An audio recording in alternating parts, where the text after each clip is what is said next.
Hello दोस्तों, कैसे हैं आप सब लोग। आशा करती हूँ अच्छे होंगे। हमारी आज की कहानी का नाम है जेवर। वाओ, कितना सुंदर है ये रानी हार। और इसके झुमके तो मैंने ऐसा डिजाइन कभी नहीं देखा। मम्मी जी, क्या ये मेरे लिए हैं। नई नवेली बहू विशाखा को उसकी सास ने रानी हार दिया तो वो उसे देखकर बहुत खुश हो गई। हाँ हाँ बहू, ये तुम्हारे लिए ही तो हैं। ये मेरे सारे जेवर आज नहीं तो कल तुम्हारे ही तो हैं। तुम्हें पसंद तो आया ना? अनुराधा जी ने पूछा। मेहमानों के जाने के बाद आज विशाखा और अनुराधा जी बैठी थी। अभी अनुराधा जी की ननद नहीं गई थी तो वो भी वहीं बैठकर चाय की चुस्कियां ले रही थी। वो भी मुस्कुराकर बोली, बहू ये तो इस घर की परंपरा है ही, बहू को समय समय पर जेवर दे दिए जाएं।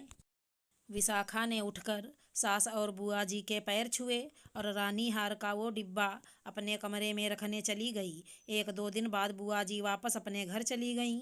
उनके जाने के अगले दिन अनुराधा जी ने विशाखा को बुलाया और कहा, बहू वो जो जेवर मैंने तुम्हें दिए थे वो मुझे दे दो, मैं संभाल कर रख दूंगी।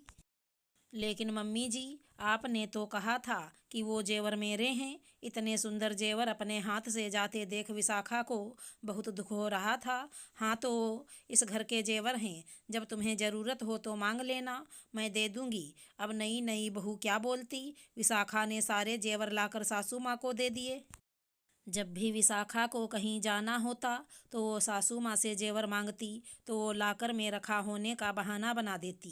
करीब 2 महीने बाद बुआ जी के बेटे की शादी थी।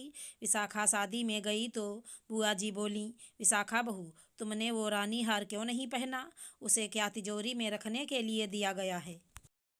वो बुआ जी, मम्मी जी ने वो सारे जेवर वापस ले लिए हैं। लेकिन क्यों? वो तो भाभी ने तुम्हें दे दिए थे। तभी अनुराधा जी कमरे में आ गईं। भाभी, अगर आपको बहू से वो जेवर वापस लेने ही थे तो आपने उसे दिए ही क्यों थे? दीदी, मैंने अपने दिए हुए जेवर ही तो वापस लिए हैं। जो जेवर उसके मायके से उसे मिले वो तो मैंने हाथ भी नहीं लगाया। लेकिन आपने ऐसा किया ही क्यों? आपने उसके मन में उमंग क्यों भरी वो जेवर देकर? दीदी, बहू को अपनी तरफ से जेवर देने पड़ते हैं, सबके सामने दिखाना पड़ता है कि हमने बहू को कितने और कैसे जेवर दिए। अभी बहू इतने जेवरों की जिम्मेदारी निभाने लायक नहीं है। जेवर तो मेरे हैं, मैं जो चाहूँ करूँ। हाँ, बहू को उसके मायके से जो जेवर मिले हैं उनको मैंने बहू के पास ही छोड़ दिया। लोग तो बहू से वो जेवर भी ले लेते हैं। भाभी, कितनी छोटी सोच है आपकी। अगर आपको उसे जेवर देने ही नहीं थे तो आपको दिखावा भी नहीं करना चाहिए था। ननद की बात सुनकर भी अनुराधा जी को अपनी बात गलत नहीं लगी। उसके बाद भी वो यहीं करती रहीं। विशाखा के जन्मदिन और एनिवर्सरी पर वो सबको दिखाने के लिए कोई न कोई जेवर देती और फिर बाद में वापस ले लेती। कुछ समय बाद विशाखा ने एक प्यारी सी बेटी को जन्म दिया। जब पीहू 1 साल की हुई तो अनुराधा जी पीहू के गले में सोने की चैन पहनाने लगीं। आज विशाखा से ये बर्दाश्त नहीं हुआ। वो बोली, बस मम्मी जी, आप मुझे बहुत कुछ दे चुकी, लेकिन अब अपनी बेटी के लिए ये चैन मैं नहीं ले सकती। इतना जेवर मैं अकेले नहीं संभाल पाऊंगी। हाँ तो मैं कब कह रही हूँ कि तू इसे संभालेगी? आज सबके सामने दे रही हूँ कि दादी का उपहार है, कल को वापस ले लूँगी। जैसे पहले भी सारे जेवर तुमसे लेकर मैंने अपने लाकर में रख लिए हैं। अनुराधा जी बिना सोचे समझे एकदम बोल गईं। अनुराधा जी की बात सुनकर सब उन्हें आश्चर्य से देखने लगे।